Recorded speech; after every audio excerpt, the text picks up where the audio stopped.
Back to study with Danish Agrawani. मैं हूं दानिश। आज हम अपने लेक्चर नंबर 3 में बायोलॉजी क्लास सेकंड ईयर के चैप्टर नंबर 2 में जो स्ट्रक्चर ऑफ कार्टिलेज है उसको कंटिन्यू करेंगे।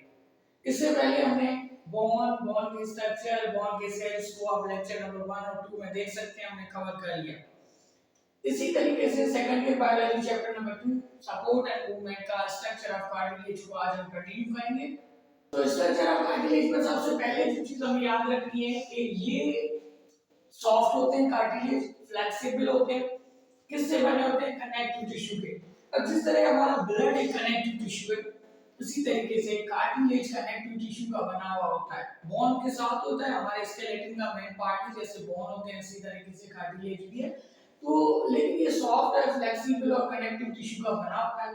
Pericardium. As per the MCQs हमें याद रखना है कि outer covering of cartilage is so known as perichondrium. इसी तरीके से ये बता रहे हैं कि cartilage is present in the bone joints to provide a cushion. अब देखिए कार्टिलेज होता है वो बहुत सॉफ्ट होता है, नरम होता है। बोन्स के जॉइंट जितने भी हमारी बॉडी में जॉइंट्स हैं उन तकरीबन जॉइंट्स में कार्टिलेज की मौजूदगी है। इसी वजह से जो बोन्स का जॉइंट है वो स्मूथ होता है। हमारे बोन्स हरकत करते हैं, बोन्स की वजह से हम हरकत करते हैं, तो किसी किस्म की फ्रिक्शन नहीं है, रगड़ नहीं है। उस रगड़ को कम करने के लिए वहां पर क्या मौजूद है? कार्टिलेज मौजूद है। उसके साथ साथ ये क्या करता है? कार्टिलेज प्रोटेक्शन देता है फ्रॉम कंप्रेसिव फोर्सेस। अब हमारा जो वजन वो बोन्स के साथ है, बोन्स के दरमियान में मींस के जॉइंट्स के दरमियान में कार्टिलेज है। ये कार्टिलेज क्या करता है? उनको आने वाले फोर्स से रोकता है, प्रोटेक्ट करता है, ताकि हमारी बॉडी का जो वेट है ना वो बियर हो सके। अगर ये ना हो तो जाहिर सी बात है कि बोन्स आपस में फ्रिक्शन पैदा होते हैं और रगड़ पैदा होती है। ठीक है, तो कार्टिलेज के होने से क्या होता है कि बोन्स स्मूथ लिवर करते हैं और हमारा जो वजन है वो बियर हो जाता है सारा बॉडी। कार्टिलेज को न्यूट्रिशन भी मिलती है। अब फर्क क्या है?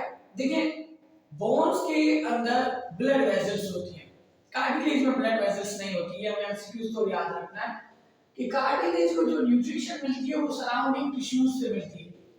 जो भी टिश्यूज उसके सराउंडिंग में होंगे कार्टिलेज को वहां से न्यूट्रिशन मिलेगी by different. There is no any blood vessel in the cartilage. That is why cartilage gain nutrition from surrounding tissues by a process which is so known as diffusion. पिछले lecture में कि ये एक ऐसा process जिसमें energy की requirement नहीं होती। Cartilage do not have blood vessels, so growth is slow. Compared to bones, cartilage के अंदर blood vessels नहीं है, तो फिर इनमें जो ग्रोथ है ना वो स्लो है। Formation is initiated by chondroblast cells in outer covering of the bone.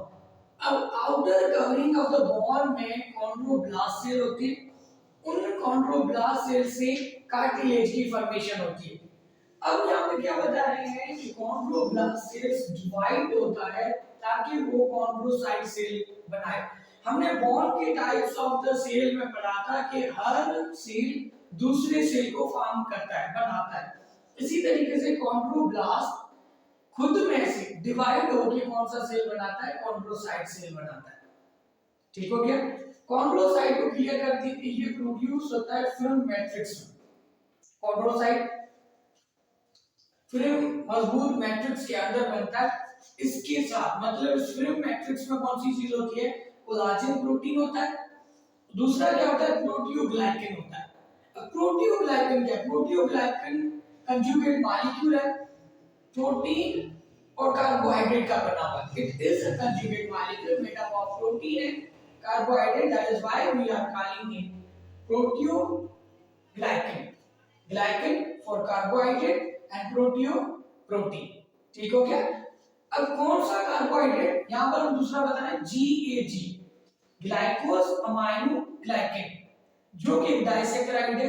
ये कार्बोहाइड्रेट इस प्रोटियोग्लाइकन को बनाने में प्रोटीन के साथ जुड़ा होता है। GAG glycosaminoglycan which is a disaccharide class of carbohydrate. जैसे मोनोसैकेराइड होता है इस तरीके से disaccharide and other non-collagenous proteins to develop cartilage. Means के कॉन्ड्रोसाइट फिल्म मैट्रिक्स बनाता है जिसमें कोलाजन प्रोटीन है, उसके साथ साथ प्रोटियोग्लाइकन है, नॉन कोलाजेनियस प्रोटीन्स होते हैं, ये इकट्ठे होके कार्टिलेज को डेवलप करते हैं, बनाते हैं। ये हो गया कार्टिलेज का इंट्रोडक्शन। उसके बाद ये बता रहे हैं कि कार्टिलेज की जो एसोसिएशन है बॉन के साथ, ये तीन टाइप्स हैं जो एसोसिएटेड होते हैं बॉन के साथ। थ्री टाइप्स हैं। First hyaline, second fibrocartilage, third elastic cartilage. ये तीन कार्टिलेज के टाइप्स हैं बॉन के साथ मिलके। ये मुख्तलिफ वर्क करते हैं मुख्तलिफ बॉडी के अंदर, पोजीशंस में, लोकेशंस पे पाए जाते हैं।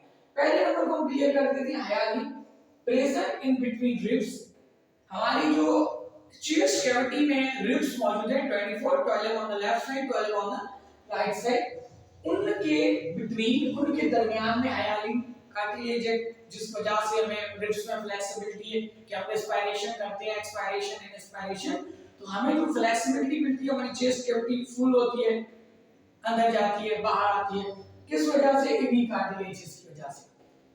सेकंड, स्टर्नम, हमारा चेस्ट बोन जो बिल्कुल ये दरमियान होता है जिससे कार्टिलेजेस जुड़ी होती है, ये स्टर्नम इसके बिटवीन में और नोज के साथ यहां पर पाया जाता है हियालिन कार्टिलेज।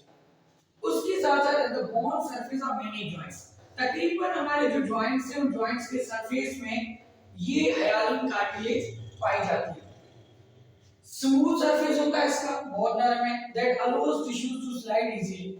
अब इसके फंक्शन बता रहे हैं कि हियालिन कार्टिलेज, तकरीबन कार्टिलेज स्मूथ होते हैं लेकिन हियालिन कार्टिलेज स्मूथ है, इससे टिश्यूज इजीली एक दूसरे के ऊपर स्लाइड होते हैं, मूवमेंट इजी हो जाती है। दूसरी हमारी टाइप है फाइब्रोकार्टिलेज, हार्डेस्ट है एज कंपेयर टू हियालिन, थोड़ा मजबूत है, प्रेजेंट बिटवीन इंटरवर्टिब्रल डिस्क।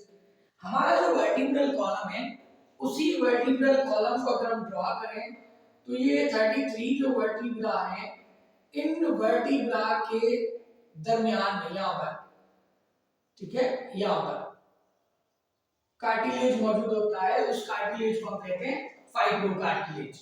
अब ये कार्टिलेज क्या करता है? हमारे वर्टिब्रल कॉलम को लचक देता है, मूवमेंट देता है, जिस वजह से हम बैठ सकते हैं, उठ सकते हैं, मुड़ सकते हैं, झुक के कोई चीज भी उठा सकते हैं। तो फ्लेक्सिबिलिटी एक वर्टिब्रल कॉलम है। उसके साथ साथ नी जॉइंट, घुटने का जो जॉइंट है वहां पर, पेक्टोरल ग्रिडल।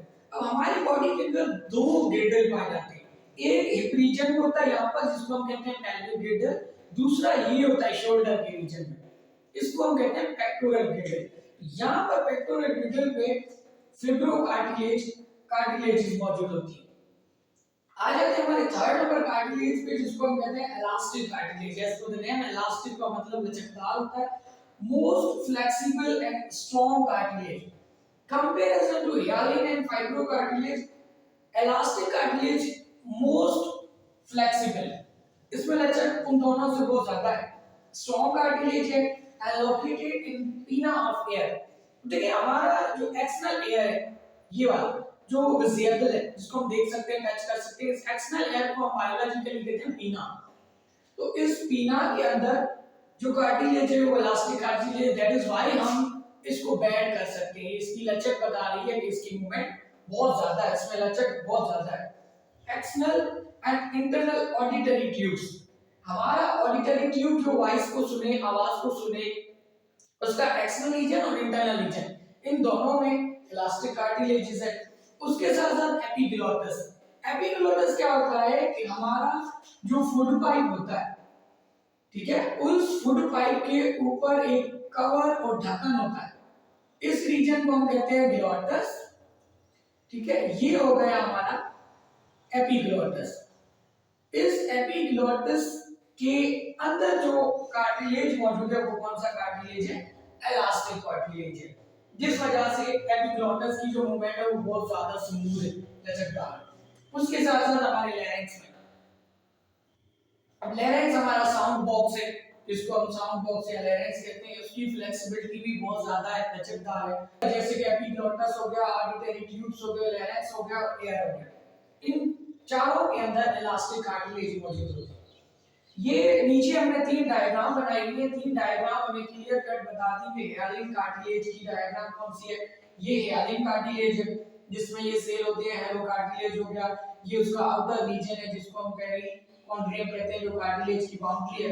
ये इलास्टिक कार्टिलेज की डायग्राम हो गई जिसमें ये इलास्टिक फाइबर्स दिखाए गए हैं, ये सेल्स हैं, और ये हो गया पेरिकॉन्ड्रियम। ये डायग्राम जो है वो फाइब्रोकार्टिलेज की है। फाइब्रोकार्टिलेज के अंदर ये जो ब्लू कलर से हमने दिखा है ये फाइबर है, कोलाजन फाइबर्स है। जैसे मैंने आपको बताया था प्रोटीन का टाइप है कोलाजन प्रोटीन, उसमें ये पाए जाते हैं कोलाजन फाइबर्स, उसके साथ साथ ये सेल्स हैं। ये डायग्राम फाइब्रोकार्टिलेज की। तो तीनों को अगर हम डिफरेंशिएट करें तो हियालिन, इलास्टिक और फाइब्रोकार्टिलेज का फंक्शन वगैरह हमने ऊपर डिस्कस कर लिया। इसी तरीके से आज के हमारे लेक्चर नंबर 3 में हमने कार्टिलेज, कार्टिलेज का स्ट्रक्चर, कार्टिलेज की फॉर्मेशन और कार्टिलेज की तीन मेजर टाइप्स जो बोन्स के साथ एसोसिएटेड होते हैं, जुड़े होते हैं, उनको हमने एक्सप्लेन किया। इसी तरीके से हम लेक्चर नंबर 4 में फर्दर टॉपिक को कंटिन्यू रखेंगे। तब तक आपका जो मेन टास्क है वो है रिवीजन करना। आज के लेक्चर को एक मरतबा फिर से रिवाइज कर लीजिएगा, इंशाल्लाह ताला ऐसे ही कंटिन्यू रखेंगे। आज के लेक्चर को एक मरतबा फिर से कंटिन्यू कर लीजिएगा। इसी तरीके से हम चैप्टर नंबर 2 के या 3 के लेक्चर्स को कंटिन्यू रखेंगे। तब तक अपना बहुत सारा ख्याल रखिए। अल्लाह हाफिज़।